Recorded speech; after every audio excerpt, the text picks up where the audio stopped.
जलकन्ट्रोमा mini blog आयो। भजुनी सन्चै हुनुहुन्छ होला, म नि सन्चै छु। आज चाहिँ बङ्गाली आज छुट्टीमा छ। आज बसले गाडी चलाएर मलाई चाहिँ रेस्ट दिएको छ। आज उता हेर्नु होला, बस सामानु गर्दैछ। आज यस्तो गाह्रो भइरहेको नि के भनिदिउँ के, लास्ट गाह्रो के।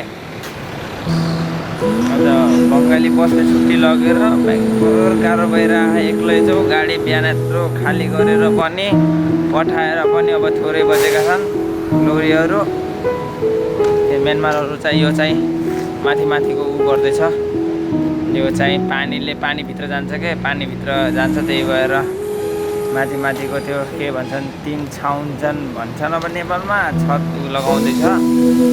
अब धेरै छैन गाडी, 2-3 गाडी मात्रै छ लोड गर्नुपर्ने। हेर्नु यो किमल मसा यो ठुलै मार्केट हो। अब के गर्न जाने, अब रेस्ट सकियो। अब बिग बस आएको थियो कि भन्यो राम्रोसँग चलाउनु, आज एक्लै छ, धेरै हतार हतार नगर्नु, बिस्तारै गर्नु भनिरहेको थियो। के गर्ने, यता बस्ने अब चलाउँदैछ गाडी। उता यो दिदी लिएका छन्। यो अर्को बङ्गाली अर्को आएछ आज के, हेल्प गर्ने हेर्नु होला।